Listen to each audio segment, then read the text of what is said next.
बिस्मिल्लाहिर्रहमानिर्रहीम। मेरा नाम डॉक्टर आसिफ इजहार है और मैं बतौर medical specialist police and services हस्पताल पेशावर से वाबस्ता हूँ। मसाना मेल्स की एनाटमी की अगर मैं बात करूँ कि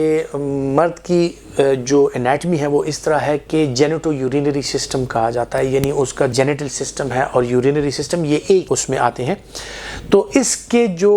अवामिल हैं जो कि आपके जेनेटल सिस्टम पर अगर उसका असर होता है तो डेफिनेटली यूरिनरी सिस्टम भी उसके साथ रिलेटेड है। और अगर यूरिनरी सिस्टम में बार बार इन्फेक्शन होता है, खुसूसन मर्द हजरात की अगर मैं बात करूं तो इन लोगों में डेफिनेटली उसके साथ जो पेचीदियाँ हैं वो आ सकती हैं, क्योंकि अगर बार बार सिस्टाइटिस हो रहा है या मसाने में बार बार ज़ख्म हो रहा है, बार बार इन्फेक्शन हो रहा है, तो इसके साथ साथ इसी मसाने के इर्द गिर्द मर्द का प्रोस्टेट पाया जाता है। तो अगर ये इन्फेक्शन प्रोस्टेट में जाता है, प्रोस्टेटाइटिस होता है, तो इसके साथ डेफिनेटली जो प्रोस्टेटिक फ्लूइड बन के आता है या जेनेटल सिस्टम जो मेल का है उस पर डेफिनेटली ये चीज़ें असरअंदाज हो सकती हैं। फिर कुछ वायरल इन्फेक्शंस ऐसे हैं कि जो कि प्रोस्टेट को अफेक्ट कर सकती हैं, टेस्टिस को अफेक्ट कर सकती हैं। ये जनरली भी बॉडीली फंक्शंस के हवाले से अगर मैं बात करूं, बॉडी के डिफरेंट इन्फेक्शंस ऐसे होते हैं, जैसे बड़ा सिंपल सा मम्प्स की मैं आपको मिसाल दे देता हूं कि वो एक वायरल इन्फेक्शन है जो कि पैरोटिड ग्लैंड्स को अफेक्ट करता है, लेकिन यही मम्प्स जो है मुख्तलिफ ग्लैंड्स के साथ साथ जो टेस्टीज हैं उनको भी अफेक्ट कर सकता है, ऑर्काइटिस कर सकता है, और इसका ऑर्काइटिस की वजह से जो टेस्टीज हैं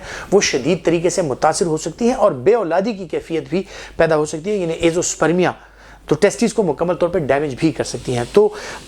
हम इंसान को बतौर सिस्टम्स नहीं लेते, इंसान को बतौर एक यूनिट अगर लें तो डिफरेंट सिस्टम्स जो हैं वो एक दूसरे के साथ इन कोलैबोरेशन काम कर रहे हैं। तो एक सिस्टम अगर अफेक्ट होता है तो डेफिनेटली उसके साथ दूसरा सिस्टम अफेक्ट होने के चांसेस जो है वो बढ़ जाते हैं। और मुख्तलिफ बीमारियाँ ऐसी होती हैं कि जो मल्टी सिस्टमिक उनके इफेक्ट्स होते हैं, यानी एक सिस्टम पे अगर वो बीमारी असरअंदाज होती है तो दूसरा सिस्टम भी उसके साथ, जैसे कोई वायरसेस हो तो बाज़-औक़ात वो आपके निज़ाम इंहिज़ाम को, आपका जो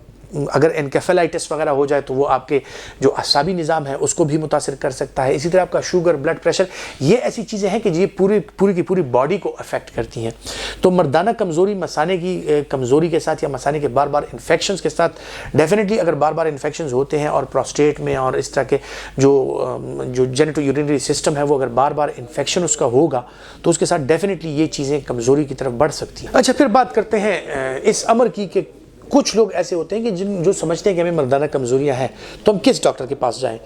ये इनकी कैफियत मुख्तलिफ होती है कि किस नौइयत की कमज़ोरी है, उसको जानकर और उसकी इटियोलॉजी जो है यानी उसका कॉज क्या है तो उसको मालूम करने के लिए, तशख़ीस करने के लिए जो आपका मेडिकल स्पेशलिस्ट है उससे अगर आप मुआयना करवा लें तो एक तशख़ीस हो जाती है। फिर जब तशख़ीस हो जाए उसके बाद अगर गुर्दे के मसाइल हैं तो नेफ्रोलॉजिस्ट, अगर यूरोलॉजी के मसाइल हैं तो आप अपने सर्जन यूरोलॉजिस्ट के पास जा सकते हैं। इसी तरह अगर खुदा न खास्ता ये मसाइल आपको असाबी कमज़ोरी की वजह से तो इवन साइकियाट्रिस्ट के पास हम पेशेंट्स को रेफ़र कर देते हैं। तो आपकी जो कमज़ोरी है उसकी नौइयत क्या है, उसकी वजह क्या है, तो एक दफ़ा जब उसकी तशख़ीस हो जाए तो आप कंसर्न स्पेशलिस्ट के पास फिर उसका इलाज कराने के लिए जा सकते हैं।